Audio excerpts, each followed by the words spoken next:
is so high.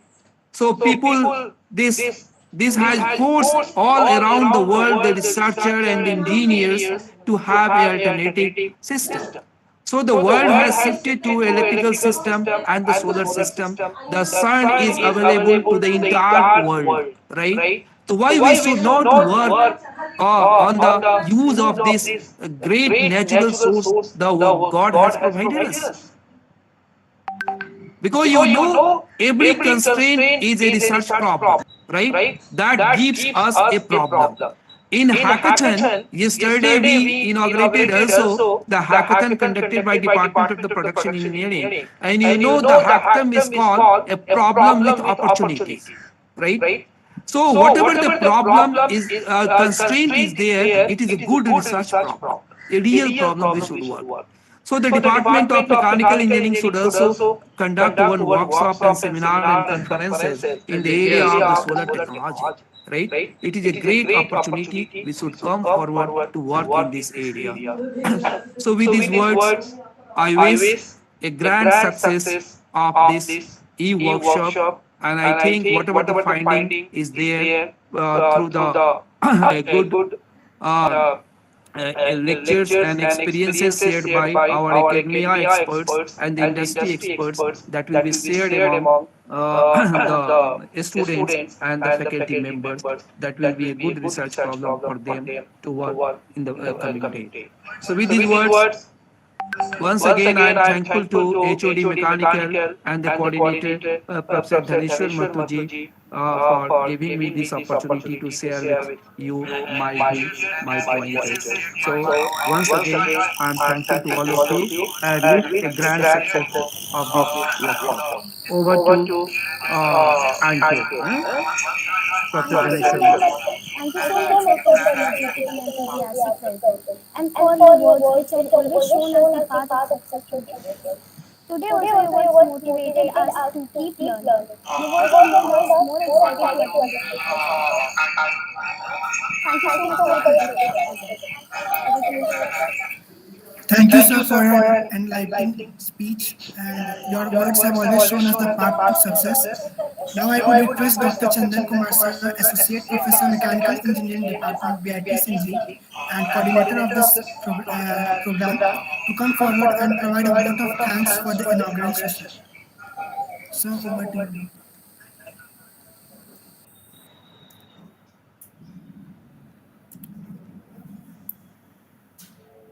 Chandan, sir, are you there?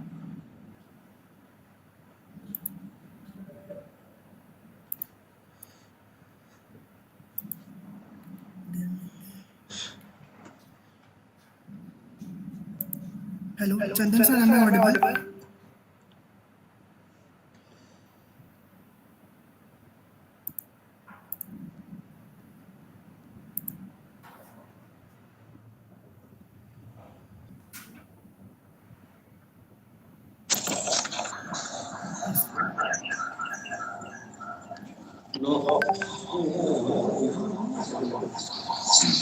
Yes, sir, you're audible. Once again, good morning, one and all. Good morning, sir. Sir, you are on mute. Sir, you are muted.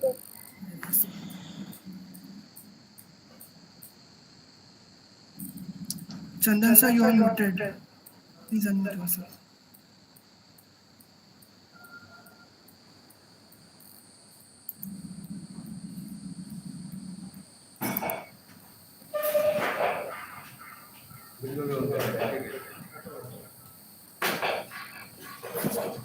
Good morning, everyone. Good morning, sir. आवाज आ रही है मेरी? Yes, sir, you're audible right. Yes, sir. Thank you. Thank you, sir. At the outside, I once again welcome all the participants, guests, and dear students. On behalf of BIT Sindri, Department of Mechanical Engineering, and organizing committee, I would like to extend a heartfelt gratitude to one and all for attending this inaugural session. We are grateful to our dynamic director, Dr. D.K. Singh sir, for providing and motivating us to organize such events regularly. I must mention that this is third FDP within 6 months in the Department of Mechanical Engineering. All the credit goes to our director, sir, Honorable Director, sir, Dr. D.K. Singh, sir. We will remain thankful to our HOD, sir, Dr. S.K. Singh, and other faculty members in the department for providing all kind of support to organize these kind of activity at a regular interval. Thanks to all the dear participants and guests to join this inaugural session. Participants who have always supported us, you have joined our FDP and made it successful whenever we requested you to join such activity. Your presence motivates us and will lead a path to make this event very successful also. We will remain indebted to all of you. Thank you very much. We are highly obliged to our eminent speaker, Sri Sanjay Kumar Tiwari sir, for giving his very precious time, and he will speak further. I know his wisdom of words will make us sound and will give a strong base to do some kind of research. At the last, I would like to thank all the members of organizing committee, especially the student coordinators, for working day and night to make this event successful. All the best to all the participants, to the members of organizing committee. Hope the next few days will be very important for the learning point of view. All the best. Thank you very much. Thank you so much, sir, for your pleasing words. Now coming to our eminent speaker, Dr. Sanjay Kumar Tiwari, who is the Global Head of Transformation Sterilite Technology. The company designs and integrates digital network with core capabilities in optical interconnect, visualized access solutions, network software, and system integration. They are the industry and provider for global digital network partners with global telecom companies, cloud companies, citizen networks, and large enterprises to deliver solutions for their fixed and wireless network for current and future needs. Today, Sanjay sir will be covering the topic digital transformation. Digital transformation is the adoption of digital technology by a company. Common reason for its implementation are the improved efficiency, value, or innovation. It is a cultural change that requires organization to continually challenge the existence, condition, or state of affairs, equipment, and get comfortable with the failure. With this brief introduction, I will request Sanjay sir to carry on this session. So please, carry on.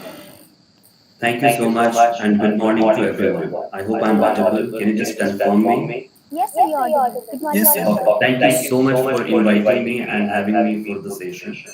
I'm really privileged. I'm privileged to get an opportunity to speak to eminent learners and to give up. I also happen to be a mechanical engineer by basic qualification, and you will be wondering what I'm doing in area of digital transformation.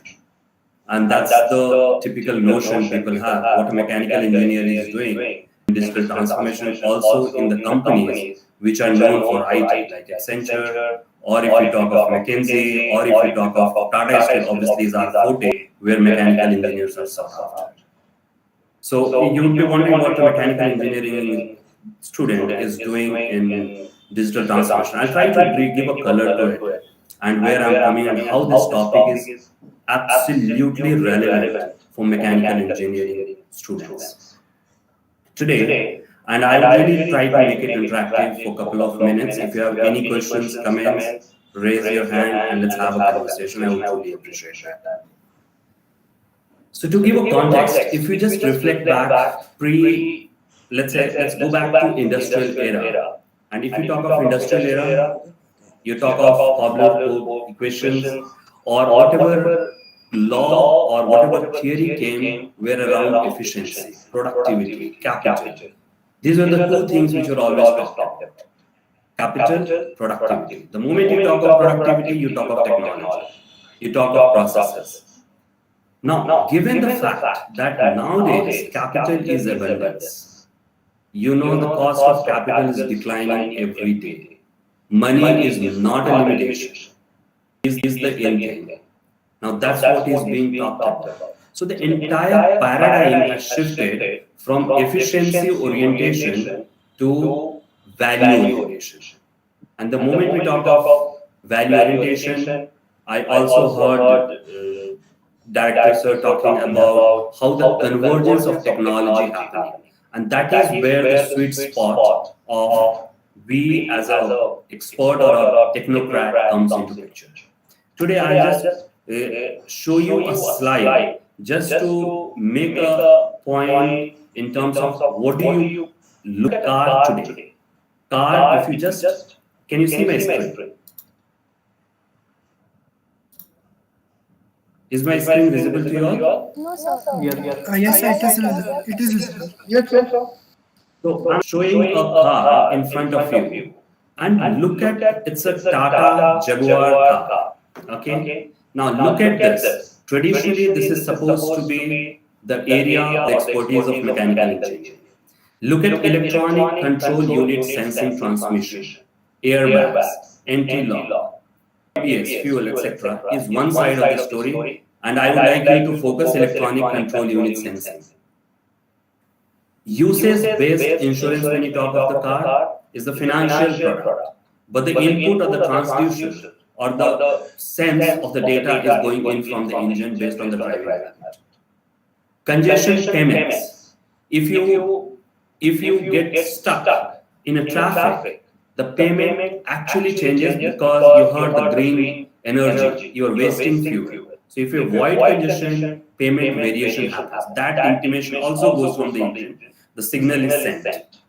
Fuel, of course, is hardcore hydrocarbons. I'm not talking about it. Parking sensing, toll road and tax. Nowadays, I think this system started with Singapore, but now all over the world, you just keep driving and you continue paying toll wherever is needed. You don't need to even stop by. And what happens? The sensors or the signals are picked up by the sensors and sent to your bank, and that's where the settlement happens. Retail shopping. We all do online shopping these pandemic days, quite relevant. But while driving also, you continue doing it and your car becomes your internet.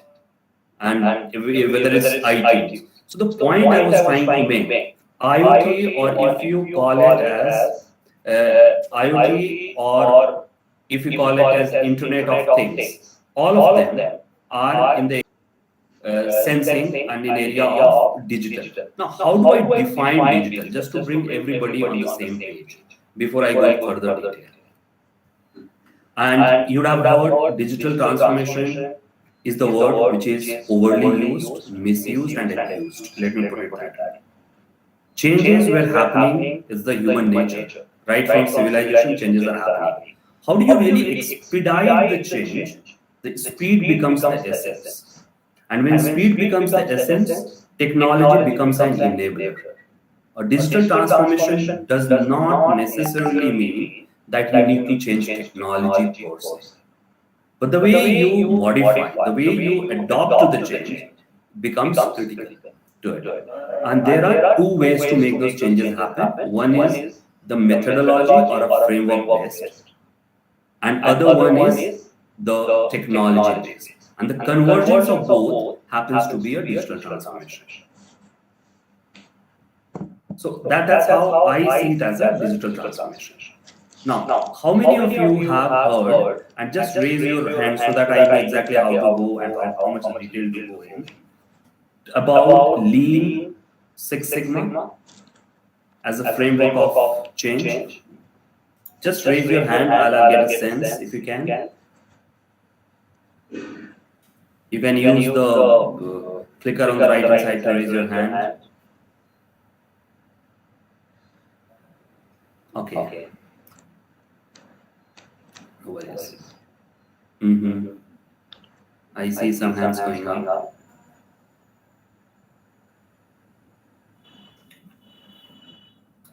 Okay. So Six Sigma or Lean. Lean happens to be a methodology eminently came from Japan, Eastern way of thinking. That's where you try to identify the waste and try to find the ways to eliminate the waste. That's Lean. And that's another part which comes as a Lean Six Sigma, which is a variation methodology. And now I'll try to connect it with production, actually total quality management, production, and statistics. And these are, I think, is a gray area which spreads across mechanical production, but the forte happens to be in mechanical engineering and production engineering. When we talk about these methodology, let me take a couple of minutes to explain what that Six Sigma is, and before I get into change. So Six Sigma as a term, what it really means is just two things. How do you reduce variation? And why I'm saying variation is important to reduce, to be reduced. If you talk about something like a plant, imagine a blast furnace, which is running at an alumina content of, let's say, 5%, overloaded with 15%. What happens? Fluctuation in terms of energy consumption, fluctuations in terms of quality, and the stress on the entire system goes really high. And that's not the efficient way of producing it. How do we reduce this variation? There is a methodology which has been devised called Six Sigma as a methodology. So what it actually does, it takes out the defect. You would have heard Mumbai Dabbawala case, you know. They do more than million transactions every day and without a single defect. How do they make it happen? They are all illiterate. Just to say, at the most literate, but no defect, no error. How does that happen? That's a classic case study for Six Sigma. Nobody taught them the methodology, but they mastered the art. And that is where this reactive quality versus proactive quality concept comes in. When you try to make the things proactively error-free. So go to this, but just wanted to give a sense. You look at quality as an inspection, which began during World War II, and then the process control, which we all study in 6th, 7th, or 8th semester of our courses, where we look at the control charts, we look at the graphical representation, how the process parameters are changing. Those are called statistical process control. This is where the total quality management came as a kind of intervention, which was sitting on top of a statistical process control and structure to solve a problem. They were giving a framework to solve the problem of technology, which technology problem, keep in mind, never comes in isolation. There is a strong element of managing change. There is a strong element of solving problem. And technology, in my mind and in my experience, 10% of the problem. 90% of the problem is elsewhere, which is convergence of technology, which is management of the change. And another part where is getting the tools right. And 87 onwards, so look at this, 4 defect in a million, that's what we are talking about. And then we get to Six Sigma where we talk about 0. And then when we go to 2000 beyond, where the digital era actually began, we started talking of lean manufacturing. What it means is, you don't need to store inventory, whether a raw material inventory or a finished good inventory. Everything happens just to happen, everything just in time. You need to have your manufacturing processes attuned to the customer demand. So does your supply chain management or total preventive or total, I'll call it as entire production, entire maintenance, they all seem to be aligned. And that's where the optimized flow from customer point of view needs to be happening in order to ensure the smooth control. So, whatever, I think this is the critical, I'll say it as a dilemma. When we talk of averages, law of averages, and when we talk of technical to go in, but you all would appreciate that binomial distribution, which happens to be the parent of all distributions of any kind of a sample tends to be normal. So it's not, it won't be really wrong to assume a normal distribution for our manufacturing process. And if you look at the dispersion, the objective is to reduce that through our change management. So if someone has to ask you, if average is low and the dispersion is high, would you accept that as a process of a continuous manufacturing, or where you have more certainty in the outcome of the quality would be your opted method? So that is where I think these calculations come into picture, and the focus is always on in terms of reducing the variation. And this is where I was talking about how do you reduce that variation. Let me take a pause and invite some questions before I go further, so that I know if I'm resonating or if there is anything that I need to bring in. Feel free for any comment, questions. I don't want to bore you with a lecture. If you want to talk about anything specific, I'll be happy to bring that in.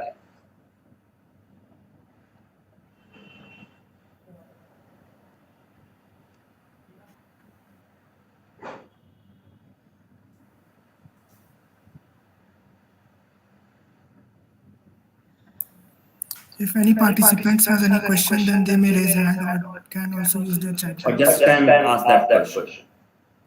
Yes, sir.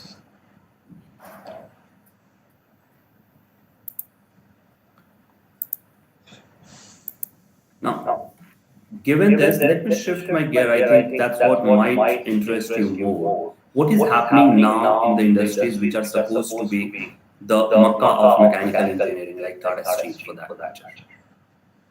And we all know Tata Steel is in the business of producing mining, right from iron ore mining to production of finished goods. That is steel is something what the Tata Steel do, right? You'd be wondering where does that digital part come into picture? One of the issues with Tata Steel was struggling was looking at the productivity of its resources, which were essentially in terms of how much of output they give every day. The one thing which they leveraged quite effectively was Internet of Things. They give a wearable device. You might have seen something like a smartwatch. It's a chip which just comes is with equipment. Equipment also become, every human in that matter become a device. They could see the movement, they could plan the movement, and they can manage safety issues. When they deployed this, and you'll be surprised to know, the cost of that chip was not more than 25 rupees per piece. And that's where they started seeing the benefit in terms of decreasing their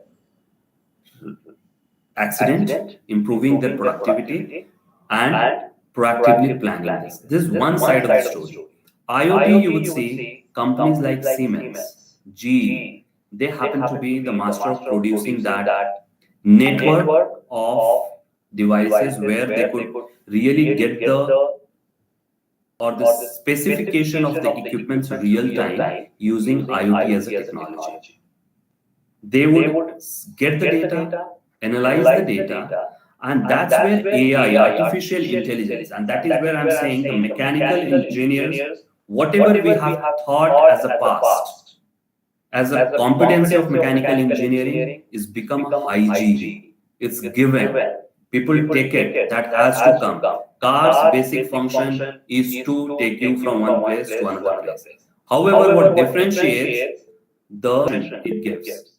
The information system, it relays. The data it produces, and the analysis it does. I saw a hand going up. If you have any question, please, or any comment.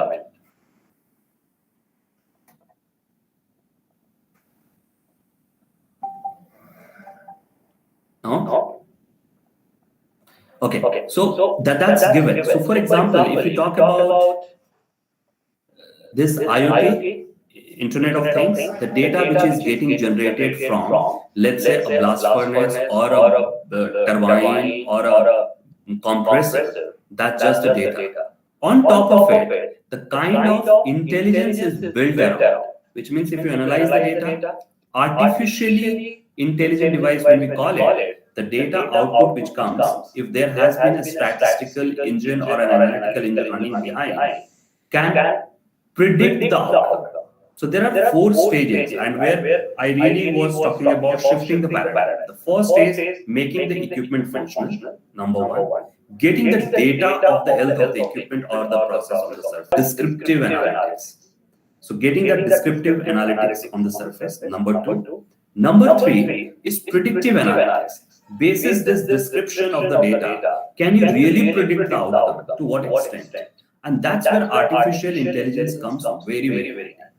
You need to build a data, and I'm sure you will be also having some exposure to the programming language, though you haven't we studied COBOL, but I think that was just seeding the base. And we built on that, and now today I've learned Python. And Python, I think, is an amazing language, very simple. It's simpler than what we learned in Fortran or C++. So that's how you upgrade yourself and learn new technology. But just the technology, that's where you get predictive analytics into picture. Once you have done predictive analytics, the other one is the prescriptive analytics, and that's where cognitive AI comes into picture. Data set starts learning and getting upgraded with the real-time data coming in. So you look at the health of the equipment, number one, building descriptive analytics top of it, then predictive analytics on top of that, and going further, it's also doing prescriptive analytics. It means telling you what to do. For example, you'd have seen that vibration of a device, there is a threshold which has been set, and the vibration has been ranging from A to B. But if that changes has been uncontrolled and people have really seen a pattern that if these kind of changes happen, things break down. So that is where the system will give a signal and it will automatically be reduced to the safest zone. And that is where the power of AI, machine learning, which is making it cognitive, which comes into the picture. And that is why you see how mechanical engineering gives a foundation, but the finish, the refinement comes through these kind of technology, and finally you'll see the convergence of mechanical engineering hardware, you'll see the convergence of software coming into it, and you'll also see the data analytics, giving you the smartness to enable you to take decisions faster and better. And that is where engineers get their muscle and the brain. It's no more just hardware. Hardware is necessary, but it's not sufficient to really take you to the next level. Now, when we are talking of Industry 4.0 or 4.2, and as we are talking, we have started also talking of Industry 4.4. It is happening every day. How you really keep yourself updated and relevant is certainly proactively learning the new ways of production, the newer ways of management, and newer ways of sustaining those changes. And that's where I'll stop and see if there is any question.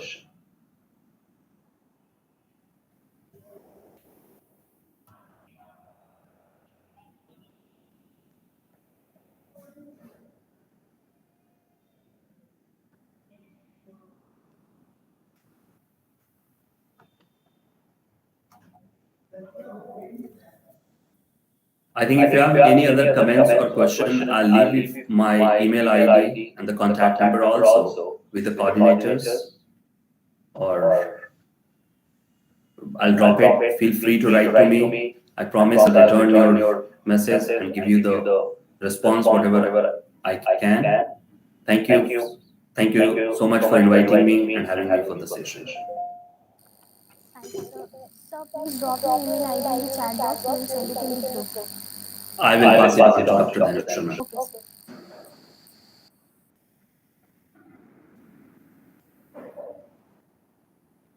Thank you. May I drop off? Thank you, sir, for this insightful session. It was quite fascinating to know about you. And the insights you gave with us was extremely knowledgeable. And we are really blessed to have you here as a speaker. Thank you again for spending your valuable time with us. Thank you so much. Thank you for having me. Thank you, sir. Thank you, Preeti, sir. I would request you to provide a vote of thanks for today's session. Sure, sir. As we have come to the end of the session, I would like to thank our prominent guest speaker, Director Sir, HOD Sir, Associate Professor, researchers, and PhD scholars, and all the professors for joining today's and making the first day of the program a grand success. We'll be meeting tomorrow at the same platform at the same time with HSC Palli Sir, Assistant Professor NIT Srinagar, and Dr. Dhaneshwar Sir, Assistant Professor BIT Dhanbad, as our guest speakers. So see you all tomorrow. Until please be safe and healthy. Thank you, sir. Also, we will be providing an attendance link in the chat box. Please fill it before leaving. Thank you all.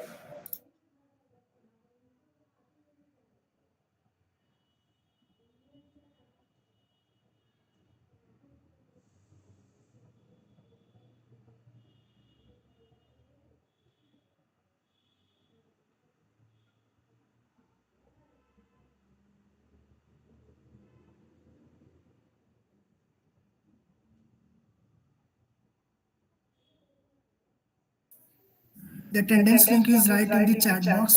Kindly, all are requested to fill this before leaving. Okay, sir, let me check just a second.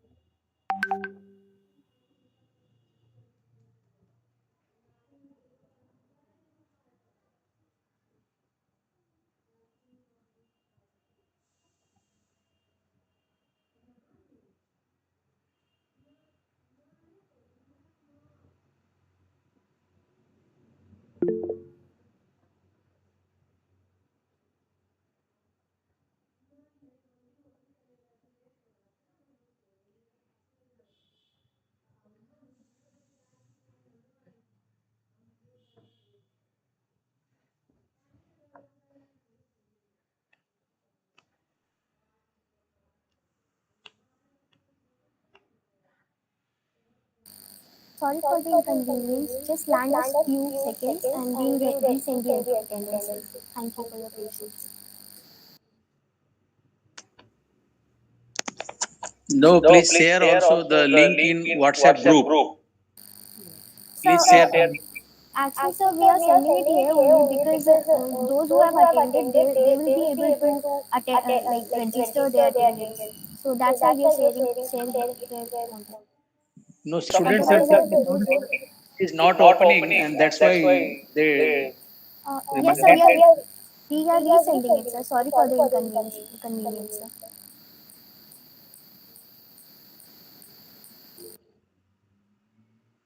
It's there in the chat box, sir.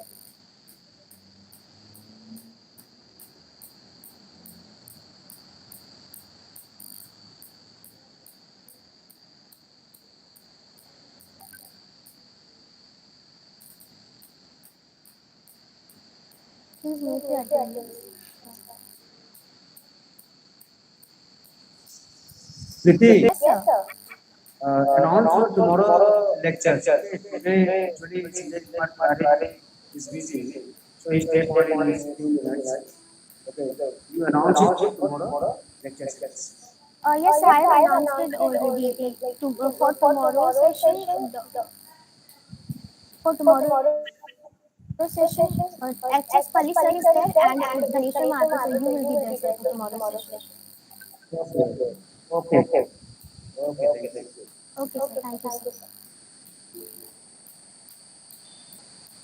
Ma'am, that link is also not working right now still. So actually, I am on it, sir. So just land us Kindly, few seconds, sir. kindly give the permission for opening the link.